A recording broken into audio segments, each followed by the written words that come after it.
Help everyone explore new worlds and ideas. Support your PBS station.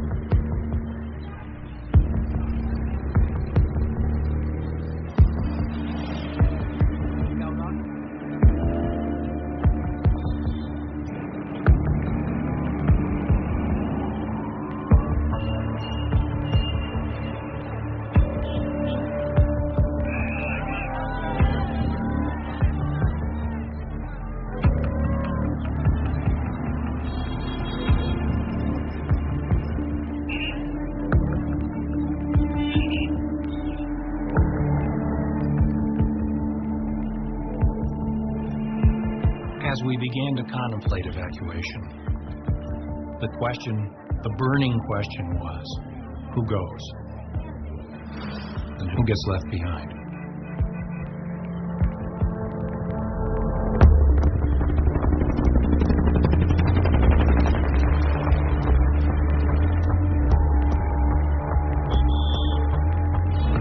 I borrowed a truck, and I basically sent the signal to my folks. And this meant a group of South Vietnamese majors, lieutenant colonels, and their families to muster at an address in downtown Saigon. I drove down there, they loaded up onto the truck, and I drove them to the airbase.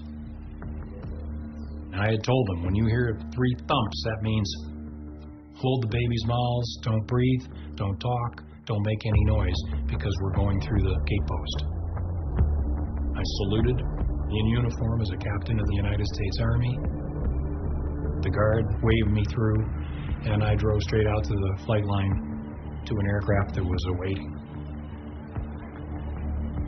One Vietnamese colonel that was putting his family on the plane, he had wanted to stay in Vietnam to defend the country. And this full colonel had like 8 kids and a wife. And he was in tears. The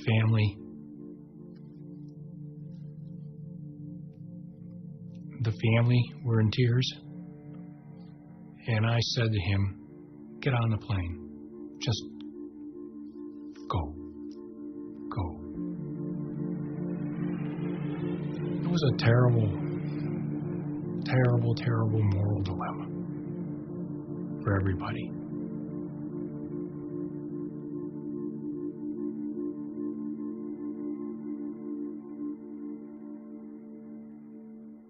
We today have concluded an agreement to end the war and bring peace with honor in Vietnam.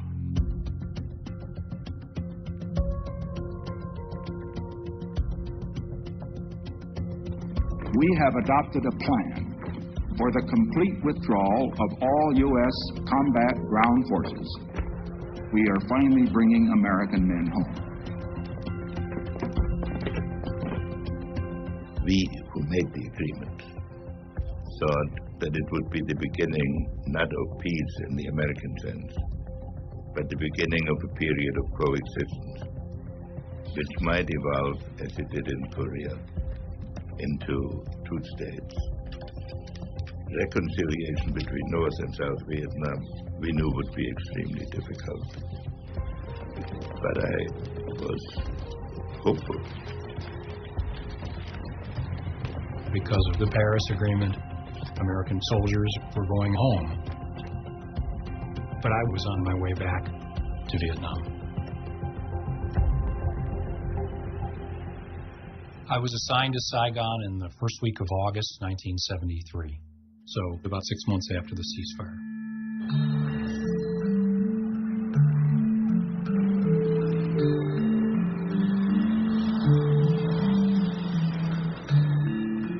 I would say that between the State Department people and CIA people, the contractors who were there to maintain infrastructure, maintain aircraft, as well as people like me, we had 5,000 to 7,000 Americans in country.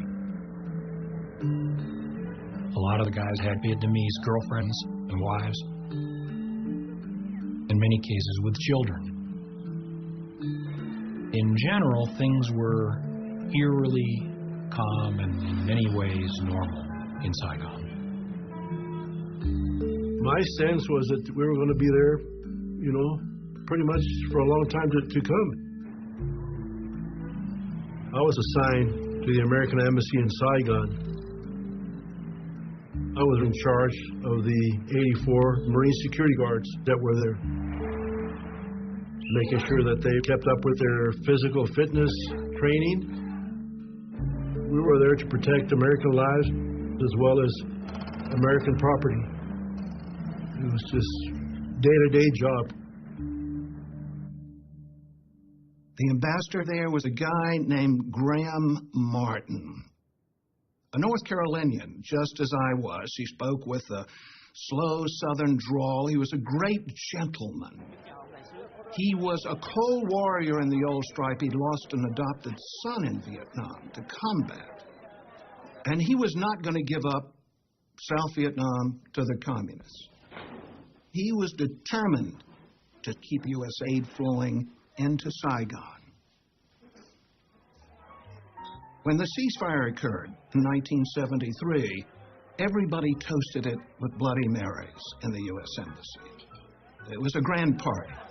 We thought peace was at hand. But the Paris Peace Accord was a masterpiece of ambiguity. In order to get President Thieu and the South Vietnamese to go along with the Paris Agreement, President Nixon pulled out all the stops. And in a letter to President Thieu, he promised that if the North Vietnamese were to substantially violate the terms of the Paris Agreement, the United States would respond with full force. In other words, re-enter the war. The North Vietnamese viewed Nixon as a madman. They were terrified of him. They believed that Nixon, if necessary, would bring back American air power. But in August 1974, he was gone. Nixon resigned because of Watergate. And overnight, everything changed. Hanoi suddenly saw the road to Saigon as being open.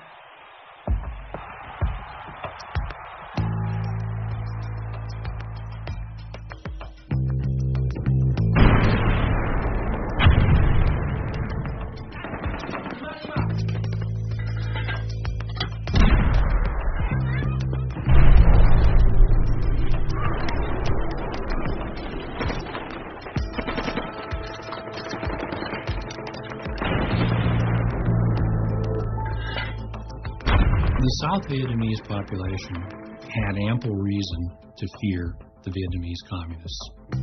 The communist conduct throughout the course of the war had been violent and unforgiving. For example, when the city of Hue was taken over by the North Vietnamese, several thousand people on a long blacklist were rounded up. School teachers, government civil servants, people who were known anti-communists, and they were executed. In some cases, even buried alive. So, panic was but a millimeter away.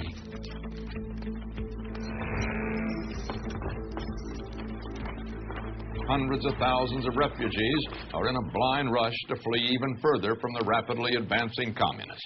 Bruce Dunning reports. President Thieu broadcast a strong appeal to the soldiers and the people of Da Nang, urging them to stay and fight. Và ngay cả vị tướng chỉ huy đó cũng không biết rõ ý định của ông Tổng thống Thiệu ra làm sao nữa. Và ngày hôm nay thì tin được lệnh là phải giữ Đà Nẵng. Ngày mai đã nhận được lệnh rằng bỏ.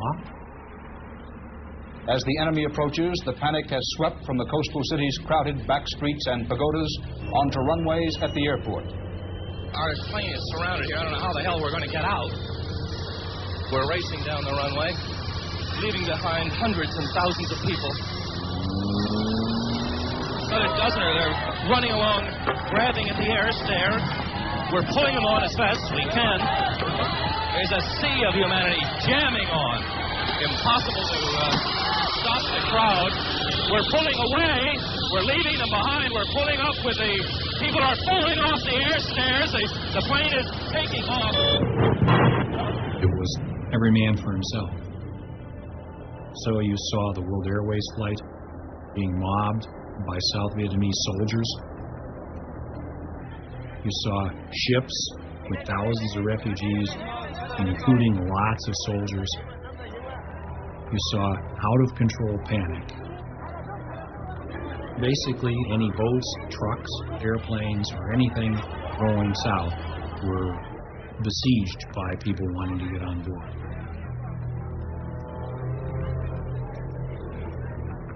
The Americans were gone. And as a result, the house of cards began to collapse. The North Vietnamese decided to escalate at every turn to see if the United States would react.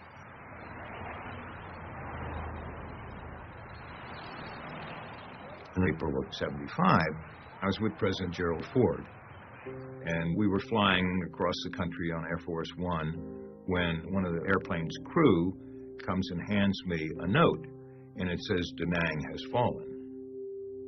Ford was bombarded by questions from the press after he got off Air Force One.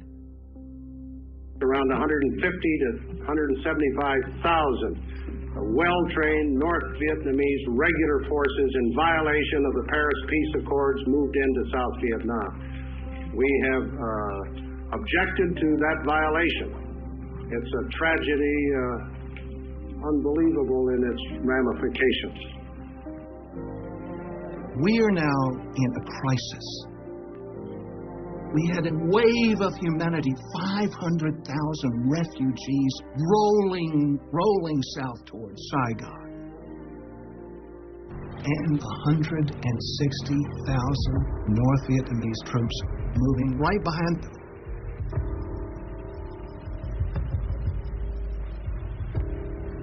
I had become so concerned, I decided to pull our best Vietnamese agents in out of the woodwork to try to see what they could tell us about communist planning, which obviously was rapidly evolving.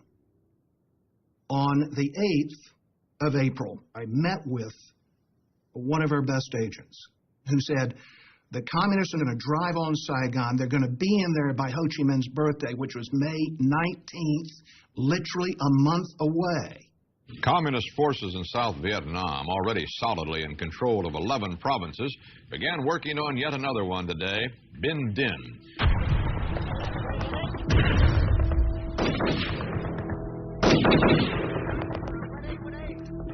Ở phía hải quân chúng tôi thì không ai dám nói một lời nào về một cái chương trình gì xa xôi nữa, mà chỉ cố gắng bằng mọi sức bị chết. Và các cái dụng cụ không được thay thế. Nhiều các cái trại y tế dã chiến của chúng tôi phải dùng lại những cái bông băng, thì đó là một cái trở ngại. Đánh tới đâu, còn đánh được không, hoặc là còn sức đánh không. I kept a map every day on the progress of the North Vietnamese onslaught. By the 5th of April, the North Vietnamese had 15, even 16 divisions heading in the direction of Saigon. They were bringing SA-2 missiles down to provide anti-aircraft cover for their forces.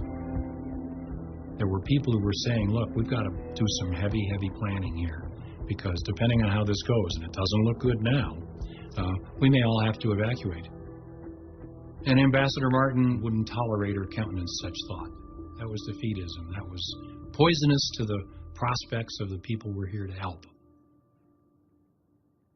But people could see what was going on, and they started leaving, especially the Americans. I'm leaving Vietnam. Why? I'm kind of scared, to be honest with you. Perfectly honest with you, I'm really scared. I think the situation's a lot worse than we know about. There was always a standing evacuation plan in the embassy. It held that in an emergency, all Americans still in the country, about 6,000 people, would be evacuated. and that no South Vietnamese would be evacuated with them.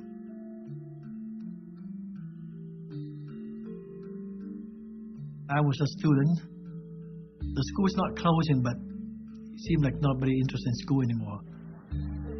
You can't stay here. You can't live with the communists. Especially if you have a connection with the Americans, then you really got to get out. If we really made up a list of endangered South Vietnamese, the ones who really worked closely with us during the war, this number could be 150, 200,000, including their families, many more than that. But the idea of talking about an evacuation and of planning for an evacuation of Americans, let alone an evacuation of Vietnamese, was still anathema in the embassy.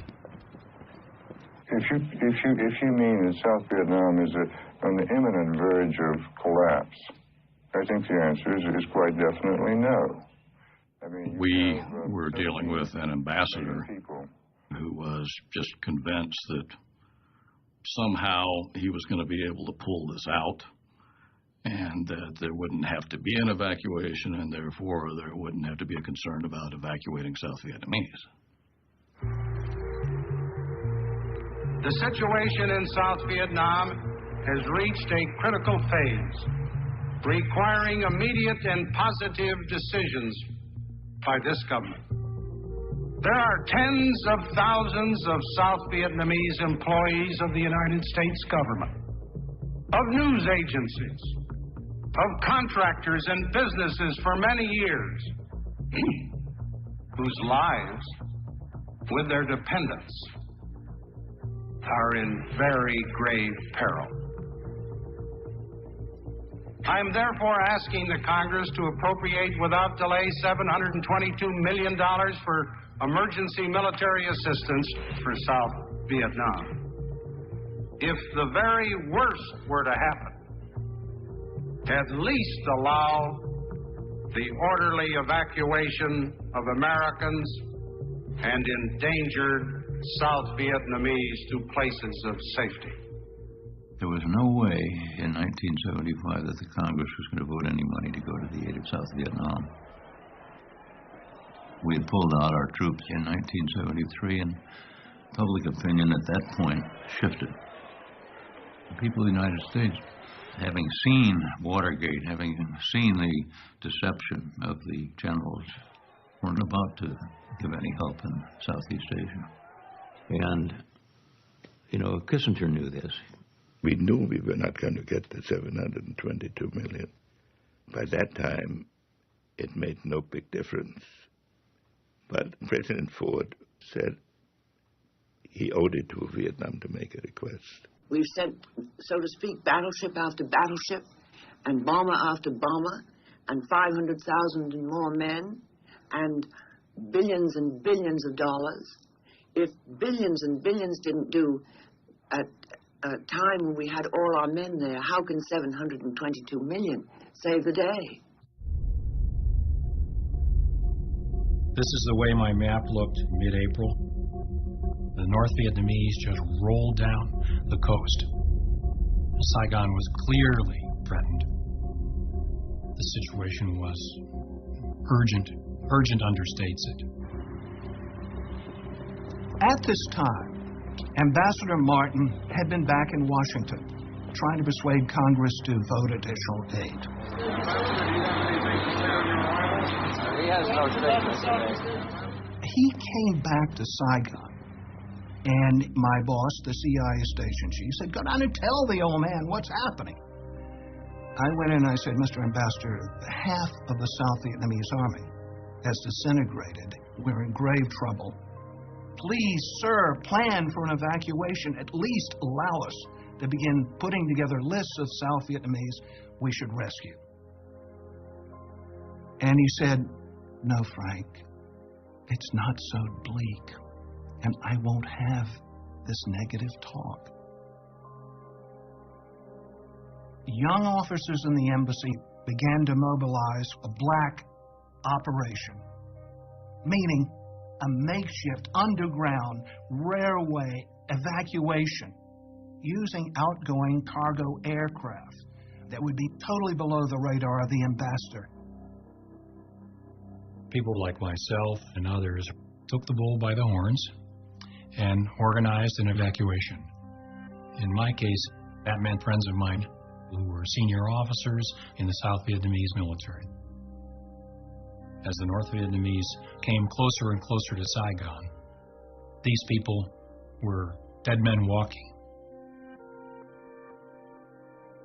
I had arranged a signal with my intelligence community friends that if I said I'm having a barbecue, that meant come to a certain pre-designated place and bring your families and only bring one suitcase because we're going to have a party, but it was understood the party meant I was going to get them out. Black ops were essentially violating the rules. In this case, meaning you're not allowed to bring out Vietnamese military people who were under obligation to stand and fight. We were fully expecting if we got caught doing this that we would be run out of country.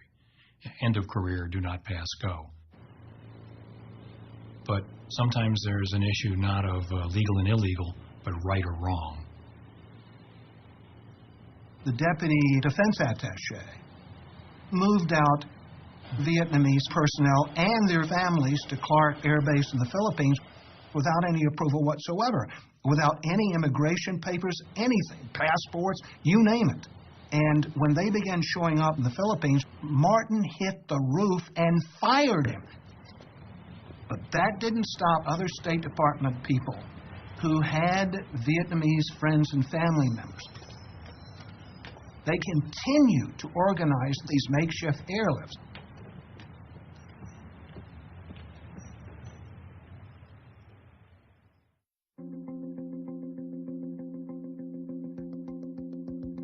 That April, I was in Can Tho, which was about 100 miles from Saigon, and we were getting reports of this town falling and that province falling and so on. And then we were attacked. Sergeant Hasty came by to give me a report on the damage. Can Tho came under pretty intense artillery bombardment. The North Vietnamese had overrun some South Vietnamese artillery batteries and managed to turn those around and shell the center of Can Tho. We knew that the situation was bad. We could see that the South Vietnamese army was eroding. Supplies had been cut off, and you could see the armaments dwindling. We were, under the terms of the Paris Agreement, committed to resupplying the South Vietnamese. They lacked simple things like barbed wire and bags for sandbags. They were rationing their artillery shells because they were running out. The military support, the material support, was not coming. When President Ford went before the Congress, he had two major concerns. The first was to save as many people as we could. He cared for the human beings involved. They were not just pawns that once they had lost their military power were abandoned. The second was the honor of America, that we would not be seen at the final agony of South Vietnam as having stabbed it in the back.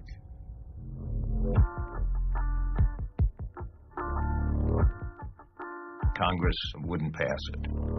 They said no more, no more troops, no more money, no more aid to the Vietnamese. Well, I had to go into President Ford's office to tell him. I had never heard Ford use a curse word in all the time I'd known him. But when I showed him this story, he said, "Those sons of bitches."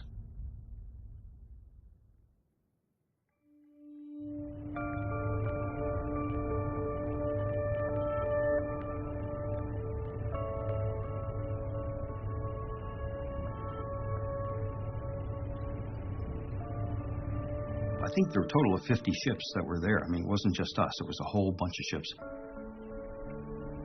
We were standing by for the evacuation of Americans.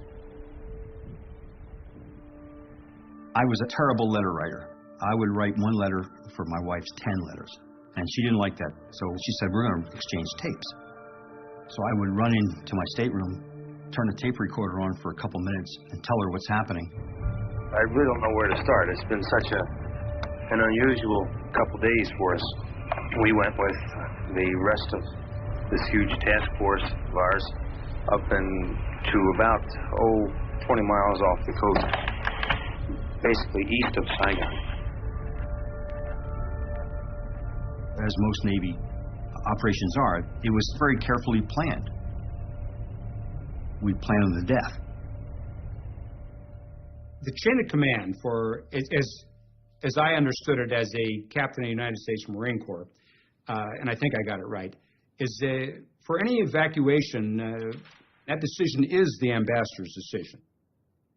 Graham Martin is the responsible guy. But the military is responsible for giving him all kinds of plans.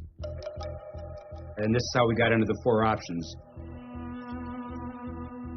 The first option was you would take commercial ships right up the Saigon River to a couple blocks from the embassy.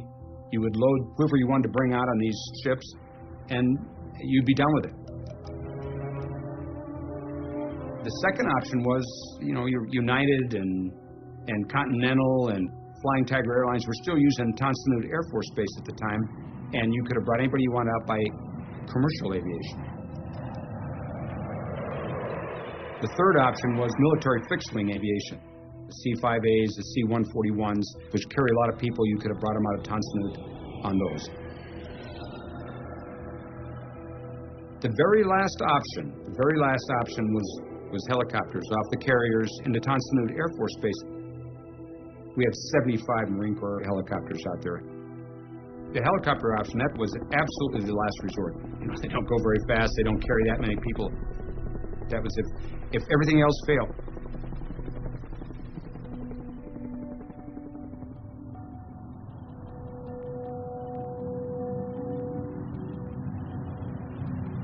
I got into Vietnam late on the 24th of April, 1975. Saigon was full of rumor, of false stories. When we were going to have a last attempt to draw a line across the country, Saigon in the south would remain a free republic, all of these things, and it was all churning all around. The fighting was close to Saigon, but hadn't shown up in the streets of Saigon. I served as a naval officer, 3.5 tours in Vietnam, 2 of those years as a Special Forces advisor with a 20-boat river division, all Vietnamese. I could tell jokes and hear jokes in Vietnamese, and once you start off like that, you eventually end up being able to dream in Vietnamese. In 1975, my mission was to remove or destroy as many ships, swift boats, anything that I considered to be a benefit to the enemy. I met with Captain Do Kim, who was the operations officer of the Vietnamese Navy. Ông ta nói rằng tình hình thì tuyệt vọng rồi. Bây giờ ông phải giúp tôi để làm một cái kế hoạch đưa các chiến hạm của Hoa Kỳ ra khỏi cái tầm tay của Cộng sản. The plan was to sail all the large ships of the South Vietnamese Navy down the Saigon River to the sea and rendezvous at Con Son Island. We had to keep this secret. If we were to get out, it would have had an effect on the morale of the people in the street.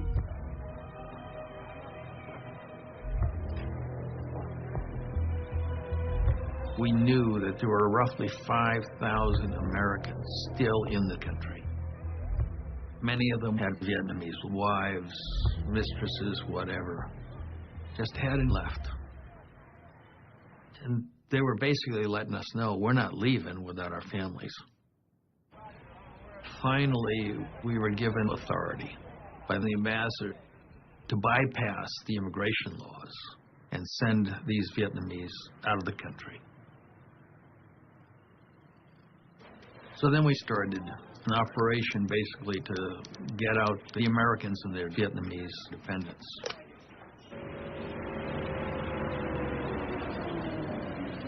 It was not an official evacuation.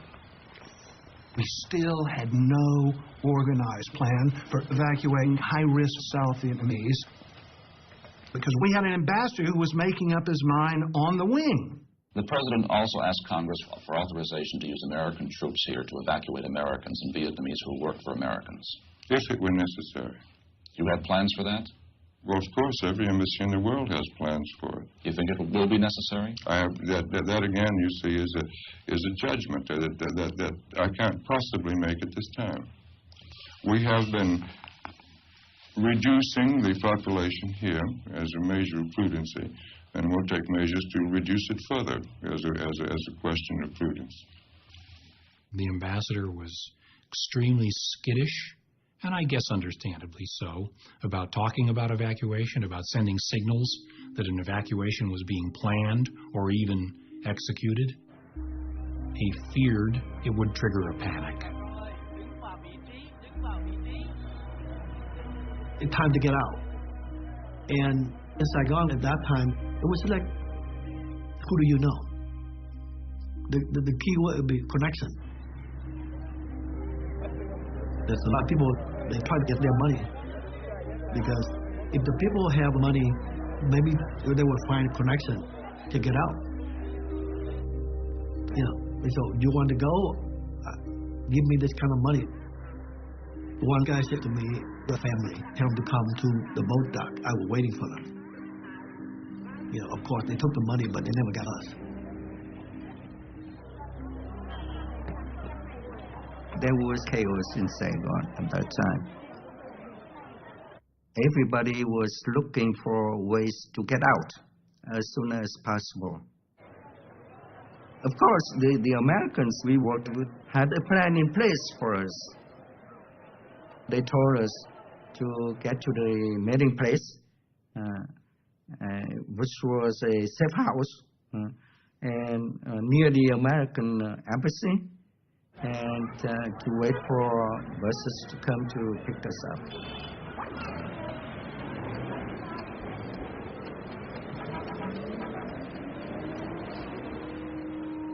If we were going to get people out, we were going to have to make it happen and deliver the Vietnamese to the big airplanes in some form or fashion. And the only way we could do that was keeping the airport open as long as we could.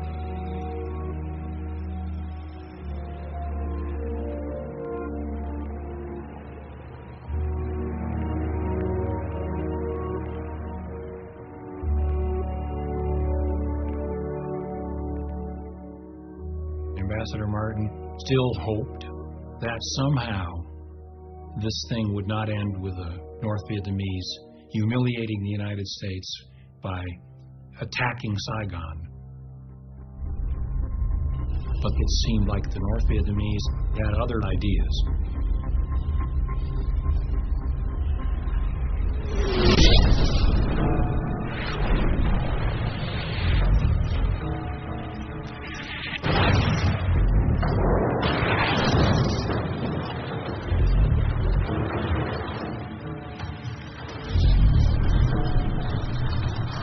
What may be the final battle of Saigon has begun.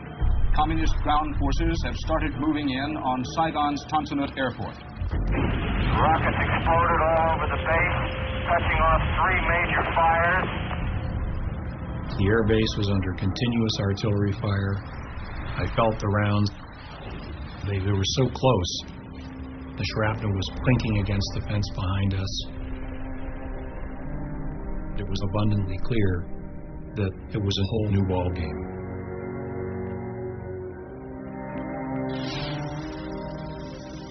We never expected any trouble out there. And then, of course, fear a little bit set in because now we knew that it really meant business, you know. Were they going to continue shelling Tan Son Nhut? They're giving us a warning, you know. Get out.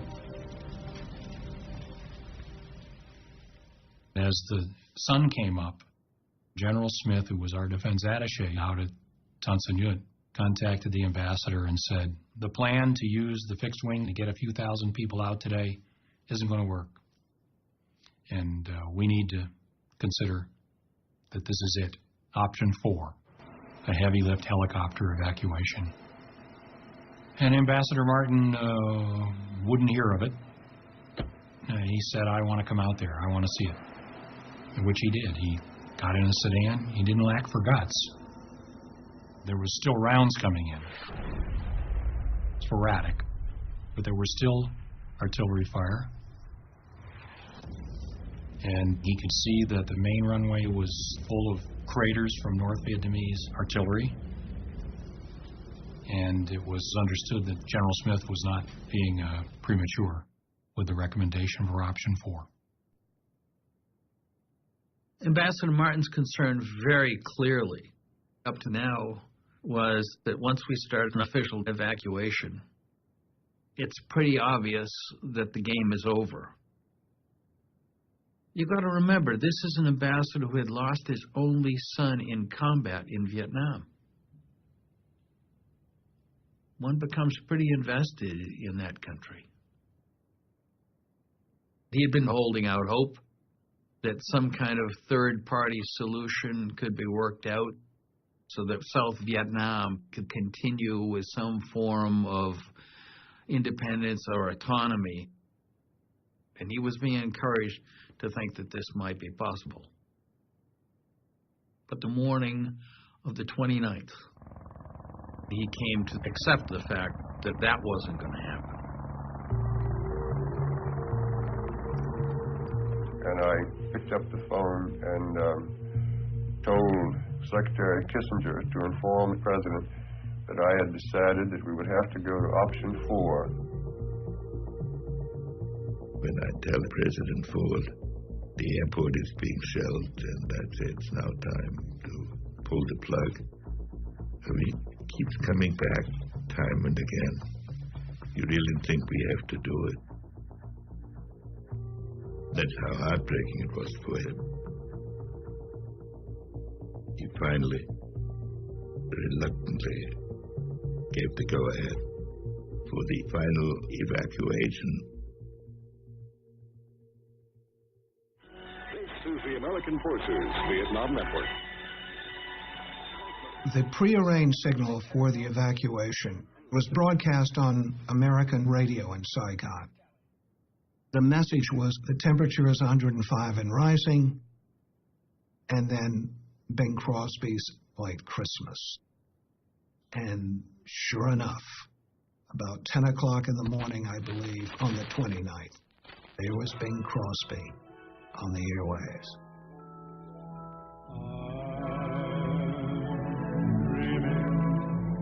Of a white Christmas, just like the ones I used to know, where the treetops glisten and children listen to hear sleigh bells in the snow. That morning, Ambassador Martin received a message that said, within 24 hours, the U.S. presence in Vietnam had to be closed out, meaning we had to be gone. It was obvious that there was the need for a hasty plan to be developed for a helicopter airlift out of the embassy to the fleet. And we had less than 24 hours to pull it off. That morning, there must have been, I would guess, at least 10,000 people literally ringing the embassy. The embassy compound was the size of a city block. It was big. And all sides of it were filled 200-300 feet back. Fortunately, people were by and large very controlled. They were very patient. They were just hoping desperately to get in. It's like the whole Saigon want to get inside the American embassy. So you have to know somebody, you know. Just like me, I find my friend and got this little paper to assure us to get in. So several of us went to the embassy. And my friend, he sold the paper to the guard, and he just kind of pointed at each one of us, and we, one by one, just go inside the embassy. When I first got in, I feel so good. I in America, I almost there. They have a courtyard in the swimming pool, and we mostly gather around the swimming pool, and thousands of people there. And they just keep coming in. That morning, CIA choppers began picking up evacuees off the roofs of buildings around the city and bringing them to the embassy. There was an old pilot named Obie Harnage. He was blind in one eye and lame in one leg. And I said, Harnage, we got people at 6 Chalong. You got to go pick them up. It was the deputy CIA station chief's apartment building. There were a number of very high-risk Vietnamese, including the defense minister of South Vietnam, all waiting to be rescued. As they climbed up the ladder to the roof, a photographer took that famous photograph. Many people thought that was the U.S. Embassy. It wasn't. But it indicated to what extent chaos had descended on this entire operation.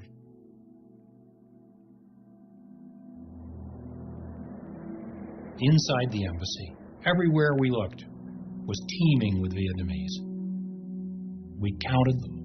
The total number was about 2,800. There was no hiding it that somehow people had to have let these people into the embassy. Was it, Marine security guards who kind of looked the other way? Was it American employees in the embassy who were doing kind of what we did with black ops and taking care of their own? We never got to the bottom of that. And frankly, we never pursued it. One of my Marines said to me, we should take out the tailor. There was a tailor who made all our civilian clothes. So I said, why don't we take out the cook, too? He said, well, you should take out the cook, too, and all the other cooks. They should get out. They had business with Americans. They took the bread truck and they rounded up the tailor, the cooks, and the dishwashers, a few others, and their families, and drove them into the embassy compound.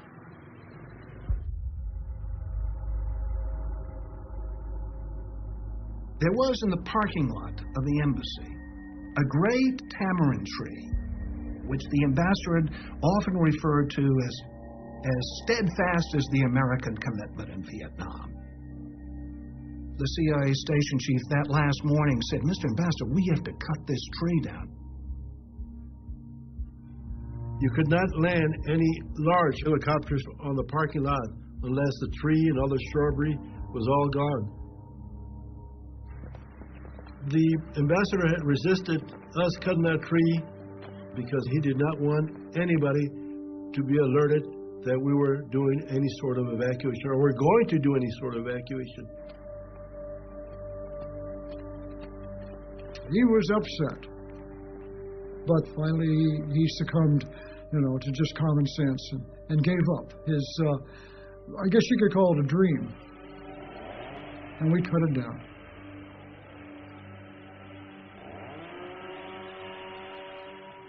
He had also, over the past few days, prevented us from burning classified documents for fear that it would panic the South Vietnamese. So, that morning of the 29th, we had thousands of pages of classified documents we had failed to destroy beforehand. Our next job was just looking at that classified document idea and getting rid of that. So we went to every office and told them to start pulling stuff. And piles of paper began coming out. And we began shredding.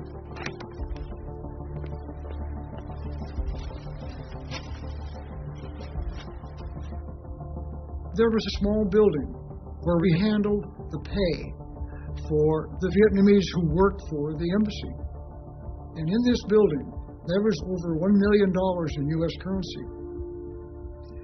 So we had to send a message to the Navy, who sent it to the Treasury Department, who came back and said, destroy it.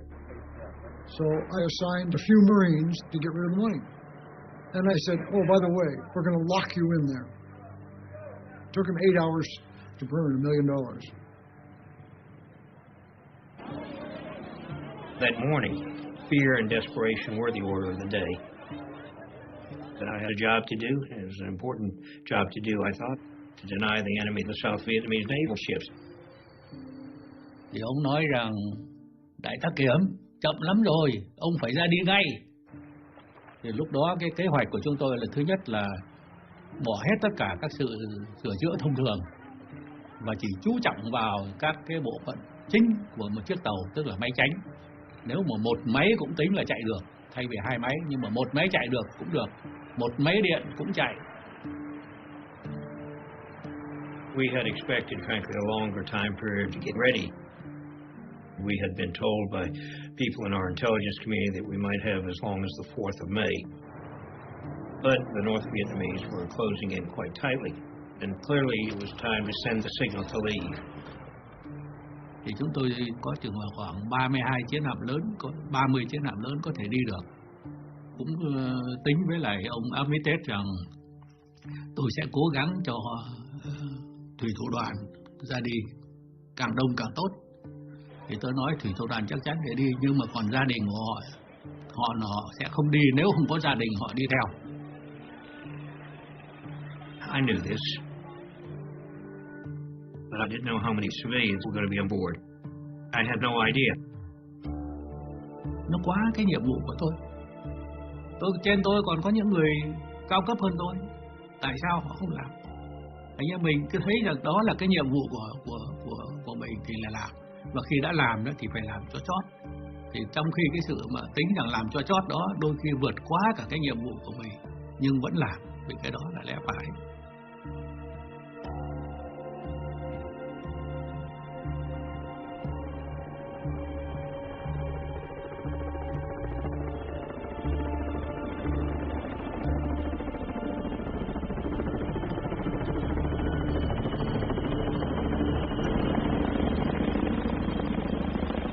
I was the first one into the embassy, and my only mission at this time, this is early in the afternoon, was to bring the ambassador out.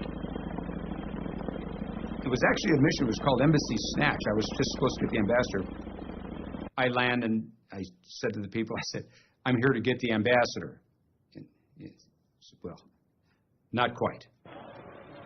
The ambassador refused to leave until he could get as many Vietnamese on as many choppers as possible. The evacuation of Vietnamese happened because Graham Martin wanted it to happen.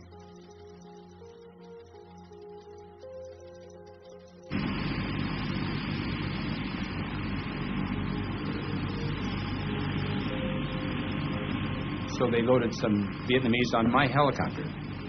And because I'm supposed to have the ambassador on board, we go right to the command ship, the USS Blue Ridge. We land on the Blue Ridge.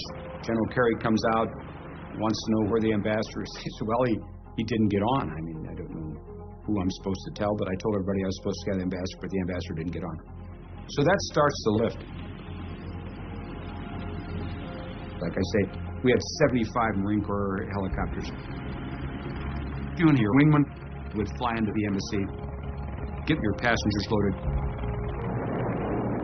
and fly back out to the ships.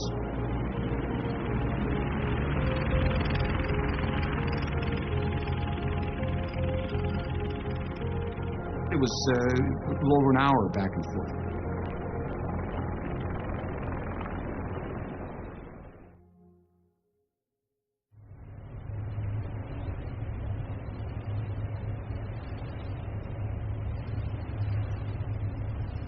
On the USS Kirk, our mission was to protect the helicopters moving from the embassy out to the aircraft carriers and back and forth. We were very close to the action. could stand there on the deck and you could watch it all happening.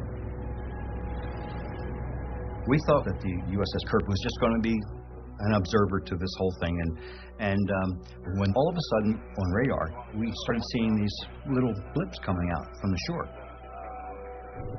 I really don't know where to start. We looked up at the horizon, and all you could see were helicopters all heading toward us.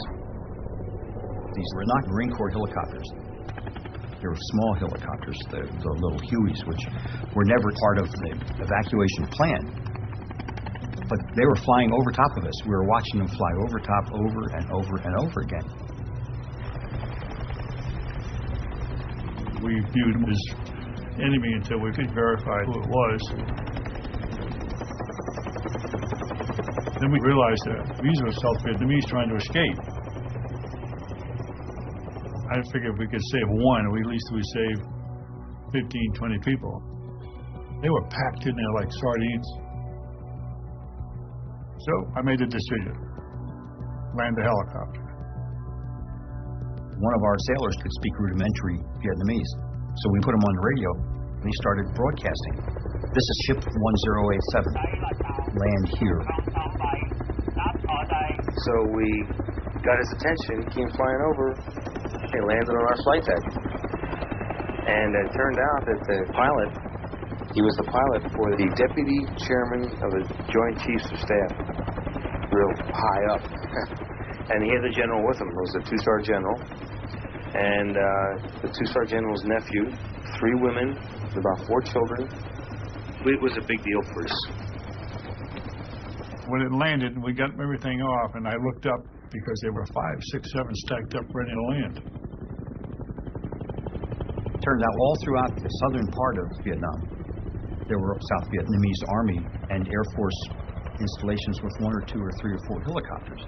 And those helicopters were flyable, their pilots were there, and when they realized that the evacuation was happening and they weren't going to be part of it, they said, oh yeah, we are. These young Vietnamese pilots would go to their homes, land right in their front yards, pick up their families and anybody else and head out to sea, hoping they can rendezvous with the ship. Well, we're one of the first ships they saw.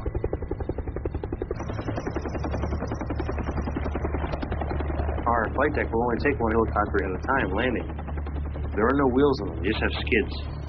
We couldn't think of what else to do, and these other planes were looking for a place to land, so we just physically pushed them.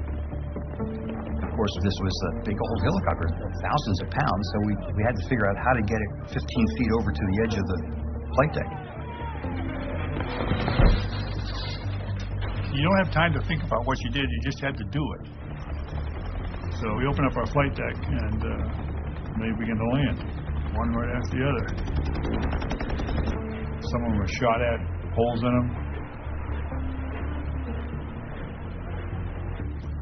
Most of the Vietnamese who came out, I'm talking about the flight crews, they were heavily armed, all with sidearms, some with M16 rifles. They had no idea what was going to happen, so they came out ready for anything, really.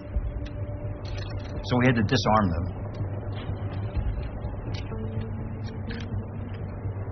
None of them had ever landed on a ship before. They were Vietnamese Air Force. Everybody had a gun. They took all the guns away from them. And about 5 minutes later, another one came in and landed. And we pushed his airplane over the side.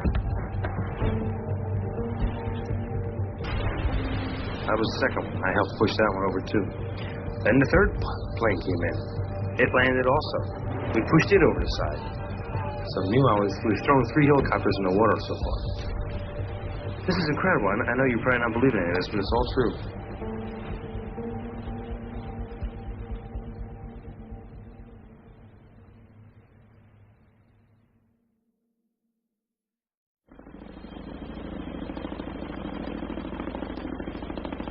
By late afternoon, the chopper flow at the embassy really started.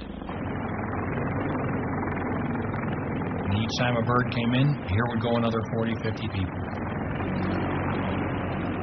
But did the right mix of people get out? You know, who says that these were the people who either deserved or should have gone out? At the embassy, a lot of the people who got out happened to be good wall jumpers. The choppers started coming in at 10-minute intervals. One would land on the roof, and one would land on the parking lot. They would put all the Vietnamese in groups. They would search them, and if they had any weapons, all these weapons were thrown into the swimming pool. And as soon as the chopper would land, they would be brought into the restricted area, where a couple of the Marines would escort them into the aircraft. Then the race would ramp up and take off.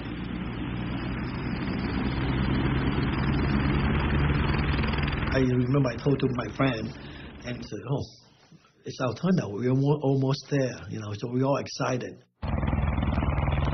And I remember very distinctly that every time a helicopter coming down, it just blew us away. We had to kind of duck down to fight with the wind of the chopper.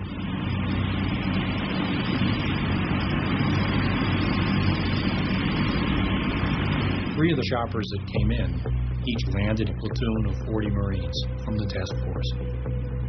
They had to be brought in because we didn't have enough Marines in the embassy security guard to secure the walls.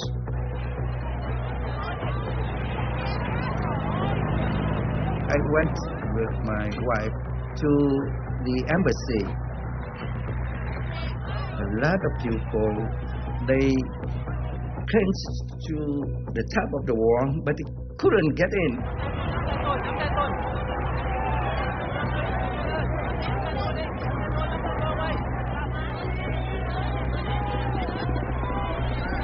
Each gate was besieged like that, although the side gate was the principal place where they came. People holding letters saying, I work for the Americans, please let me in. Journalists were arriving and counting on being recognized to be let in by the Marines.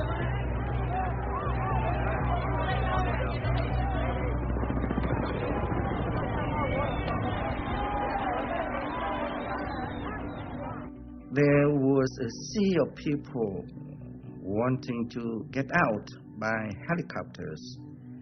But,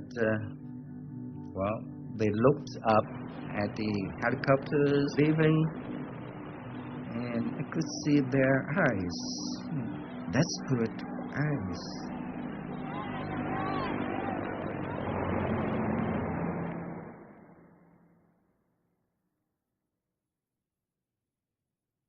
My dad flew a Chinook helicopter in the South Vietnamese Air Force.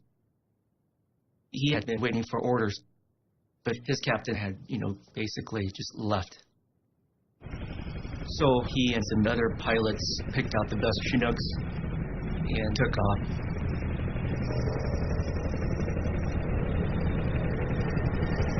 He said it was the Wild West at this point. Just you and your horse, and you just do what you had to do to survive and take care of your family.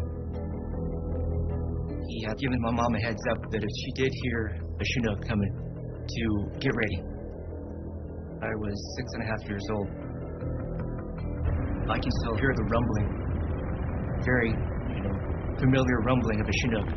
When you hear the Chinook coming, you know it's coming. I knew my dad was coming.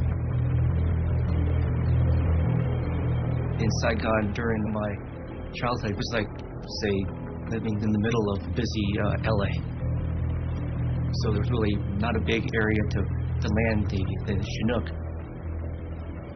So he came in and landed in a playfield.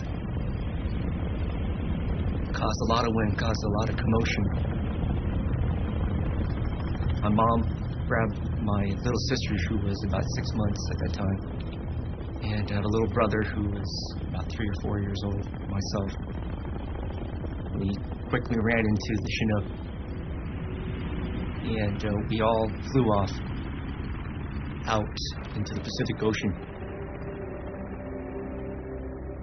My dad was afraid for not having enough fuel. Afraid for a lot of things. He was just flying blind. And then he saw a ship out there. In the middle of the day, after we had taken those first helicopters aboard, this huge helicopter called a Chinook They came out and tried to land on the ship, and the thing almost crashed on board our ship. This big Chinook showed up. There's no way he can land on Kirk without impacting the ship. He would have killed everybody on the helicopter plus my crew. It was way too big to land. We thought that the helicopter would just fly away. But as the ship was moving forward, probably 4, 5, 6 knots, something like that, the pilot communicated that he was running low on fuel. He opened up the port side of the helicopter and he hovered across the stern of Kirk. Then all of a sudden, here comes a human. One by one, we jump out. I jumped out, my brother jumped out, my mom was holding my sister, obviously very scared. And she just trustingly, just with one hand, with her right hand, holding on with her left to brace herself, just dropped my baby sister. One fella standing there, and he said he looked up and he saw this big bundle of stuff come flying out, and it was a baby. It was the 1-year-old baby. And then the mother jumped out and he caught her too. Then the pilot flew out on our starboard right side. He hovered with his wheels in and out of the water. He hovered there for like 10 minutes. And we couldn't figure out what he was doing. And it turned out what he was doing was taking his flight suit off. Here's a man flying a twin-rotor helicopter by himself. At the same time, he's taking off the flight suit. How you do it, I've talked to helicopter pilots, and they can't figure out how he did that. How like a Houdini trying to get out of this thing. And finally, he made the helicopter roll to the right as he stepped out the door on the left.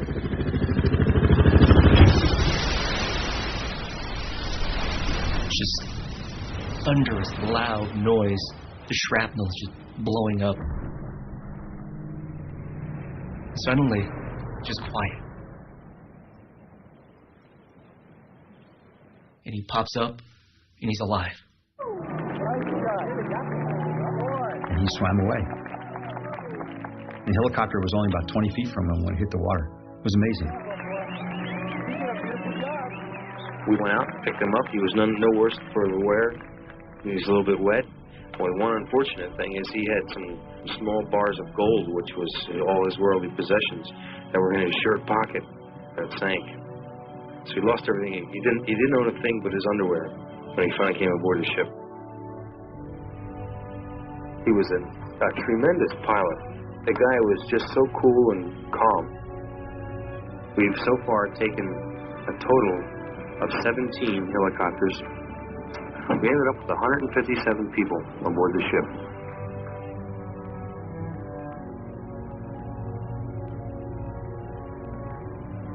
That crew was very special. They took their money, went to the Navy Exchange and Commissary, bought all the clothes, the food they could get, took it up and gave it to the refugees they befriended. They were unbelievable. We laid mats and all kinds of blankets and stuff out on the deck for their babies, and there were infants and children and women, and it was a scene I'll never forget. We were happy. My mom was just, wow. Symbolically, it was like, the first step onto not American soil, but American freedom.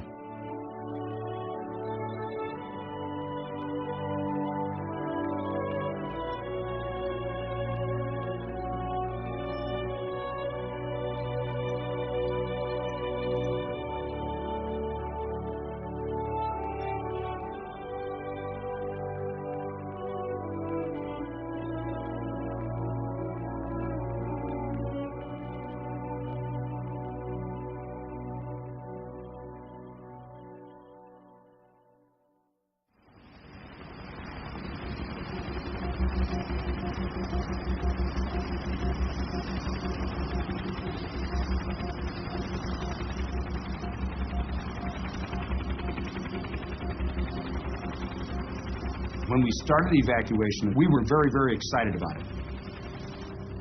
Then your next emotion probably was just determined to get this job done and get these people out. And then later, as it went on, you became fatigued and frustrated that you could never make a dent in the amount of people that were coming out of the embassy. You'd ask questions like, was the crowd getting any smaller? When are we going to finish this, you know? And they'd say, you know, we're under orders from the ambassador. We're doing the best we can. The carrier pilots were saying, look, it's an uncontrollable sea of people, and Ambassador Martin has lost his objectivity, that Ambassador Martin is trying to evacuate all of Saigon through the U.S. Embassy. But he was doing his best under terrible circumstances. Ambassador Martin was dragging out the evacuation as long as he could to get as many South Vietnamese out as possible. Each helicopter took about 40 people. He knew that once the Americans were gone, the evacuation would be over. So they just put 1 or 2 Americans on each one.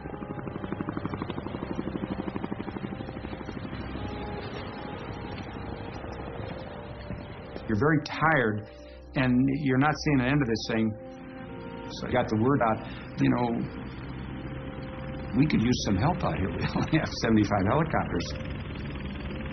And the word comes back, no, Marine pilots don't get tired.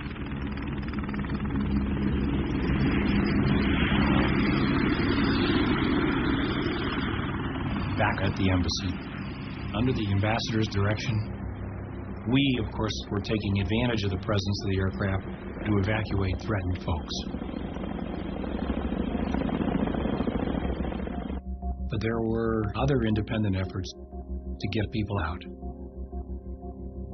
Several of us at the embassy agreed that we would drive vans down to the docks on the Saigon River. I had an assigned assembly point in the middle of Saigon, and I crammed about 15 people into a 9-person van and then drove through the streets of Saigon through various checkpoints down to the docks. People would get out and go running for these commercial boats and get on. I made a number of runs, and it'd just be more and more and more people.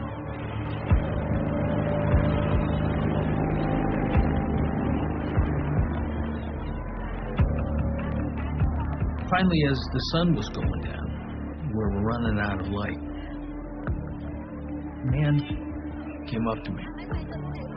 I turned to him and said, "This is my last load. I can't take any more." I said, "Well, get your family." And he said, "Can't do it. My family's too big. My family's too big." And he just shook my head and said, "Thanks for trying," and walked away. So I came back to the embassy and parked the van. It was already getting well into twilight. Got my way through the crowd. It was a big crowd. I had nothing more I could do. So I went to get on the helicopter, and Ambassador Martin pulled me out of line. He said, "I know what you've been doing. I know you've been out there. We've been talking. I want to thank you." I thought it was a kind gesture. By that time, it was definitely dark. The lights of the helicopter inside radiated very clearly. I sat down and looked around. I was one of maybe 2 or 3 Americans. The rest were all Vietnamese. And we flew out.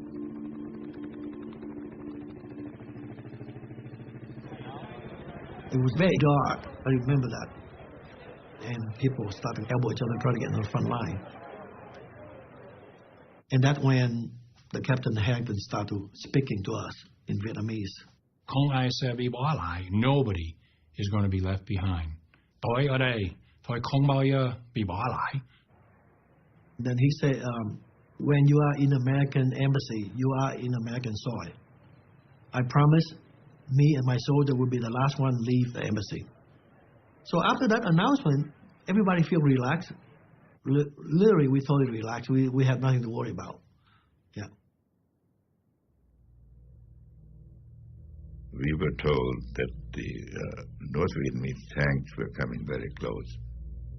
So we in the White House asked the Defense Department how many South Vietnamese were left meant inside the embassy compound. And then we calculated how many helicopters it would take to get them out. We told Martin that he had to be on the last helicopter. All I know is that in Washington, there was confusion about the numbers on the ground. At 1 a.m., there were 1,100 people left to evacuate. After we'd had a flurry of choppers and cleaned out more than half of them, and there were 420 people left, we received an order from Washington that the lift was over other than the extraction of the remaining Americans. About 4 in the morning, 4:30, I land on the USS Blue Ridge again. So General Kerry comes out and gives me an apple and a cup of coffee or something and says, "We're under orders from the president. You got to get the ambassador out."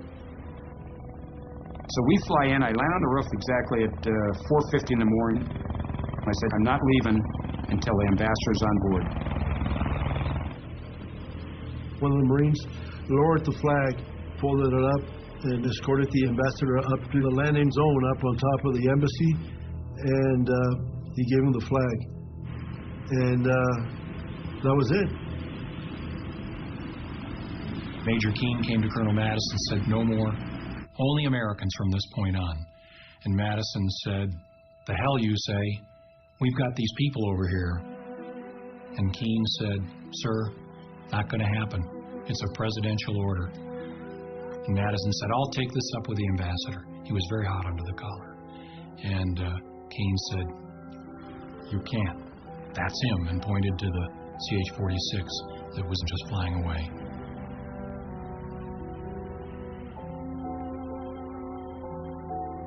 So the ambassador's on board. And out we go.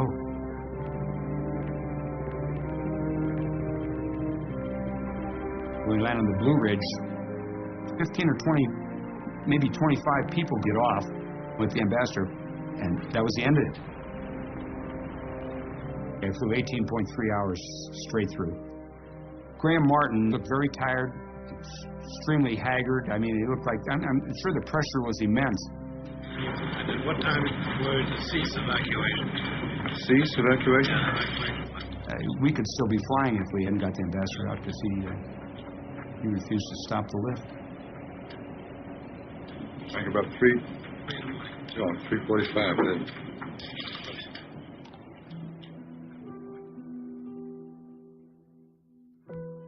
Colonel Madison says to me, "We're screwed. Stu, you stay down here in the parking lot and keep these 420 people warm," meaning if they see us all leave at the same time, they'll panic. "And then make your way to the roof. We gotta go." And he was very angry and very disappointed. So they disappeared into the embassy, and I went to where the remaining Vietnamese were waiting and told them, "Thôi đừng có lo, không được lo. Trực thăng lớn sắp tới, big helicopters about to come." And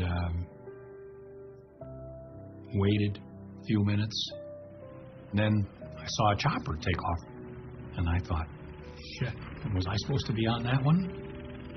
So I looked at the Vietnamese and I said, "Xin lỗi, nhưng mà mắt đái đi. I gotta take a leak." And I left into the shadows. I made my way around in a circuitous route and went into the embassy. I thought about how this really, really was wrong. I thought maybe I should just say I'm not leaving till they go, because I promised them. And then I said, "Don't be a fool. Maybe they've started shooting down helicopters for all you know." You're not going to get anybody else out. It's a presidential order. This decision has been made. So I got to the roof and a CH-46 alighted on the rooftop. Put its ramp down and we got on board.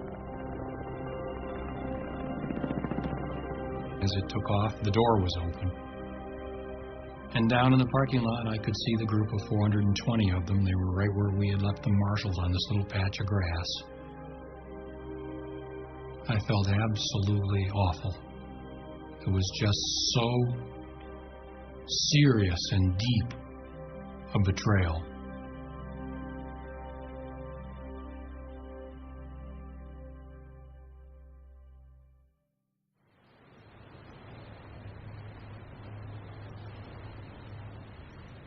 Later that night, I was quite surprised that I get a call, come alongside the flagship, the Admiral wants to speak to you. And my first reaction, as any CO, is, what did we do? Not realizing we had been picked for a special mission. We were supposed to pick up this person.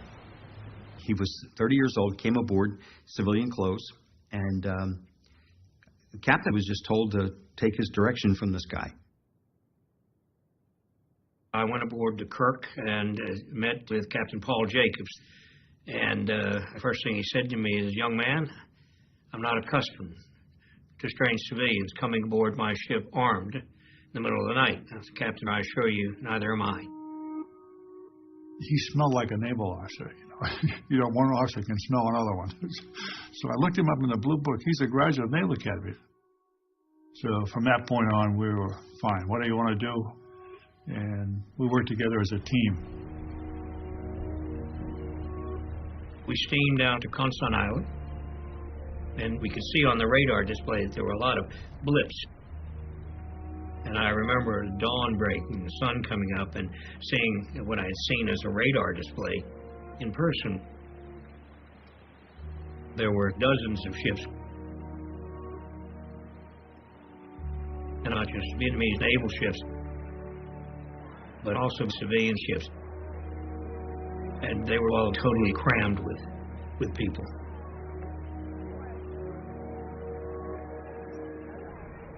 There are no words to describe what a ship looks like that holds 200 and has got 2,000 on it. I don't think anybody really understood the magnitude of it until we looked at what we got in front of us. It looked like something out of Exodus. Our mission was to help the ships into international waters. But now they had all these people. My reaction is, how the hell are we going to do this? Most of the Vietnamese Navy ships were dead in the water. Some were anchored, some were just adrift. So we sent over our engineering technical people to see what we could do to help them and get them underway. We had worked a plan out to sail two ships to the Philippines, and the Kirk was going to escort them. But the fact that they're going to be crammed with an unknown number of civilians was somewhat problematic. The U.S. government already had a refugee problem with U.S. naval ships. This was another 30 or more thousand people to deal with. We were up all night talking about it. And I'm convinced if we sent them back, or took them back, they would have killed them all. And Armitage decided to bring them. He didn't get permission from Washington to do that. I thought it was a lot easier to beg forgiveness than to get permission. So the decision was made, and they all went with us.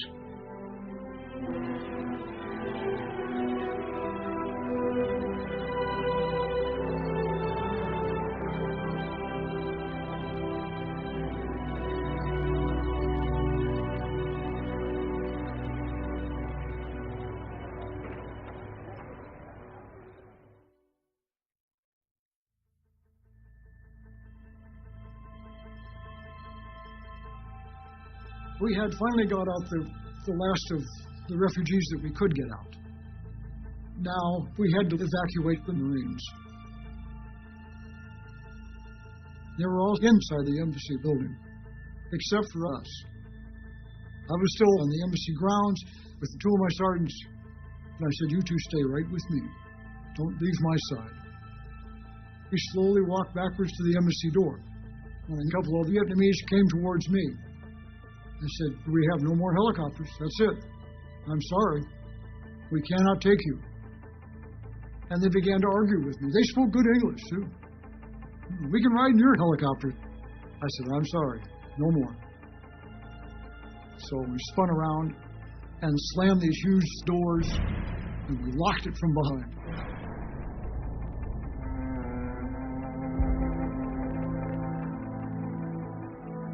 I kind of fall asleep off and on, but what gets me woke up is the noise. It's a different noise.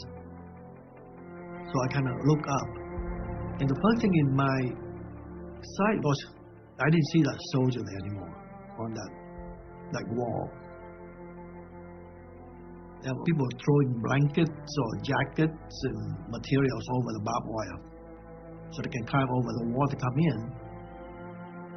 It was like, where are the soldiers?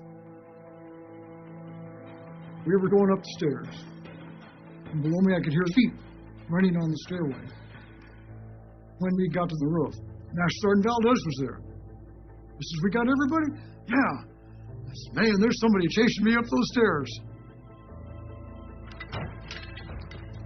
There were wall lockers up on the roof and those big fire extinguishers with wheels. So we tilted all those wall lockers and the fire extinguishers, put them against the door.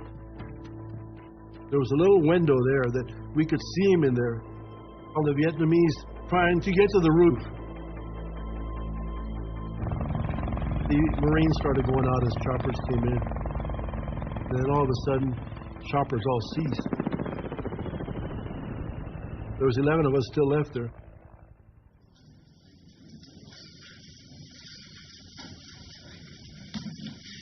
The briefing was delayed until the evacuation was completed, and the last helicopters are now in the air.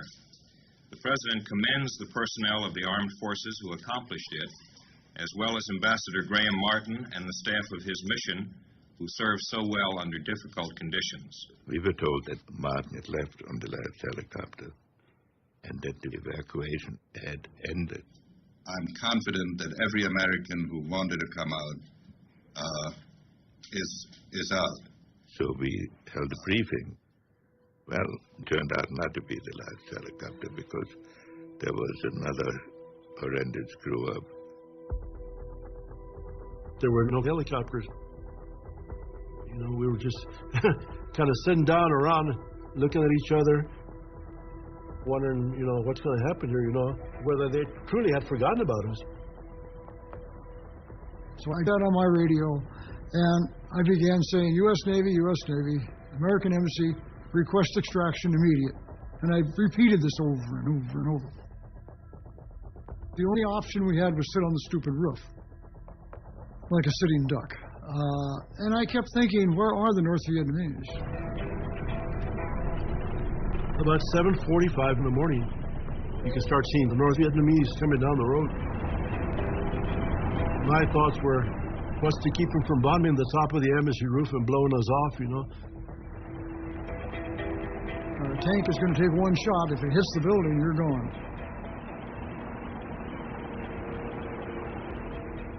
So I didn't like the idea of being up there, but where else were we going to go? Finally, I looked out and I saw a black dot. When that chopper landed, I told the Marines, go, get in. I was the last one out. And as I was putting my foot on the ramp, I fell down, and I'm just hanging on, and the ramp's going up. The ramp was closing, and I did what I was trained in my first tour, count. So I went 1, 2, 3, 4, 5, 6, 10, 10. 1, 2, 3, 4, 5, 6, 10, 10. And I looked at the crew chief and I said, put it down. I knew I was missing one man. I remember looking at the ramp and two hands were over the top of it. So the Marines just kind of grabbed me and then just pulled me in. We left by my watch at 7:58 Saigon time. Now we were the last 11.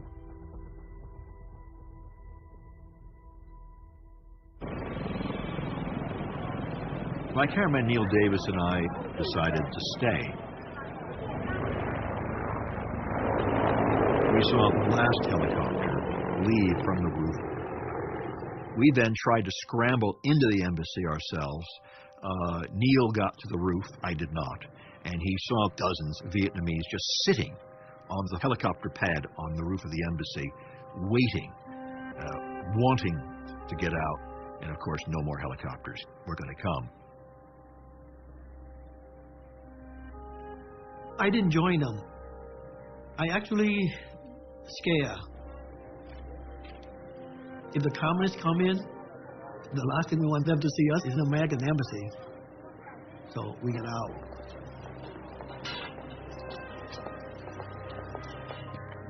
People were coming in and out of the buildings. Literally anything that could not be fastened down or was not fastened down was being taken away. Any souvenirs from the ambassador's office were taken away. Almost brick by brick, the embassy was being dismantled.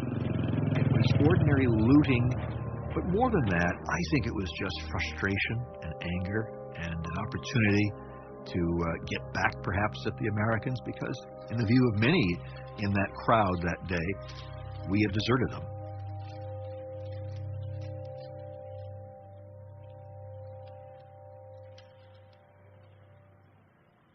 NBC News correspondent Jim Laurie is one of the few Americans still left in Saigon, in the city when President Duong Van Minh went on the radio and told the Viet Cong that his country would surrender unconditionally and that he had told its army to lay down its arms. Here from Saigon Radio Hookup is Laurie's report on the surrender. In the words of General Minh, we are here to hand over the power of government to you in order to avoid bloodshed. It is a unilateral ceasefire and an unconditional surrender. The 30-year war in South Vietnam is at last over.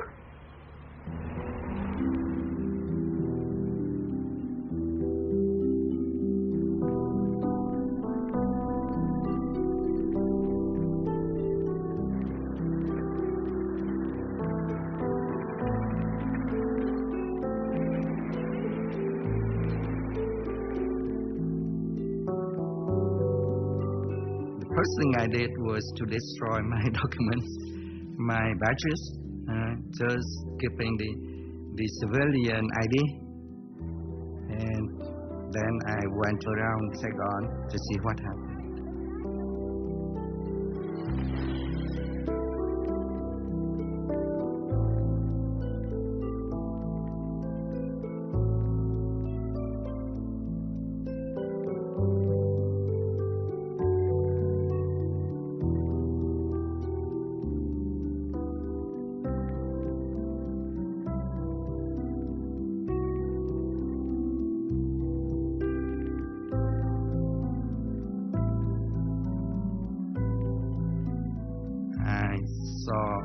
Of South Vietnamese soldiers in underwear. They took off all their military clothes, boots, and they threw them away.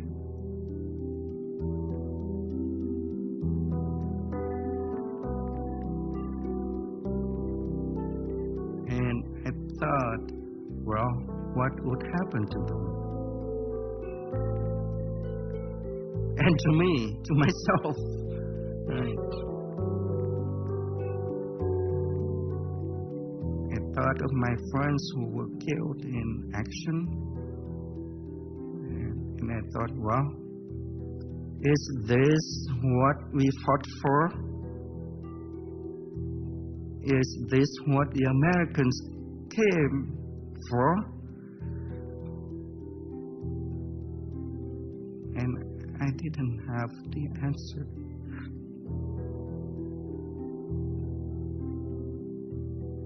I have wrestled with this ever since. I realized that I had become the quintessential American in Vietnam. I had all these causes, all these big things I was doing. I was trying to get the truth back to Washington. I was talking to agents, trying to persuade the ambassador. And I forgot that what was at stake were human lives.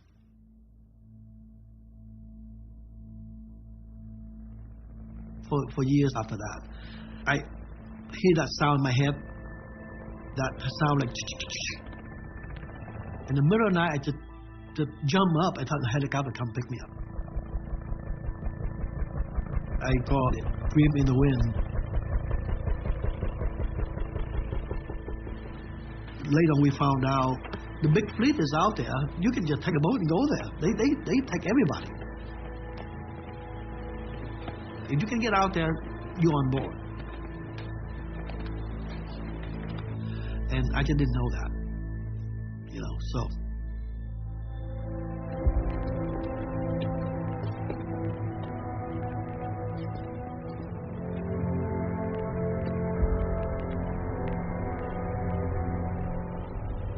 As we approached the Philippines with our refugees, there was a big problem.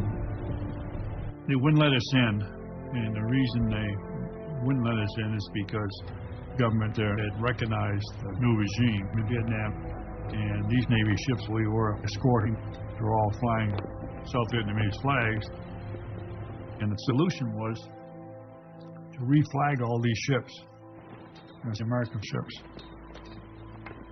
Thì chúng tôi có trình với lại ông đô đốc của cái đoàn tàu để thất hạm đội đó, thì chúng tôi có đề nghị làm một cuộc lễ hạ cờ của chúng tôi xuống và kéo cờ của Hoa Kỳ lên.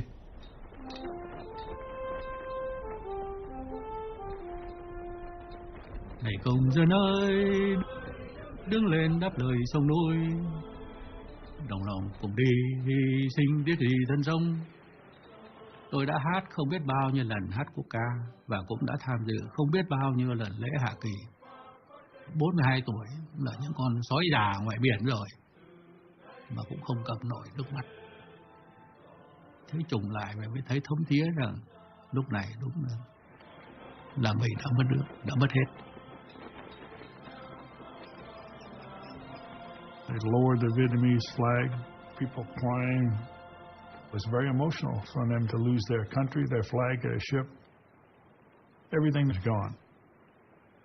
And then we raised the American flag. We tried to do that with as much dignity as we could.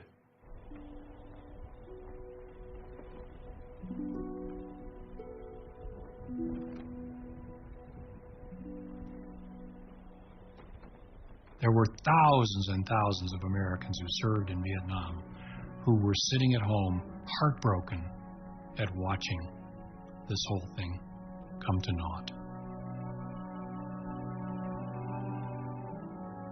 The end of April of 1975 was the whole Vietnam involvement in a microcosm. Promises made in good faith, promises broken. People being hurt because we didn't get our act together. You know, the whole Vietnam War is a story that kind of sounds like that. But on the other hand, sometimes there are moments when good people have to rise to the occasion and do the things that need to be done. And in Saigon, there was no shortage of people like that.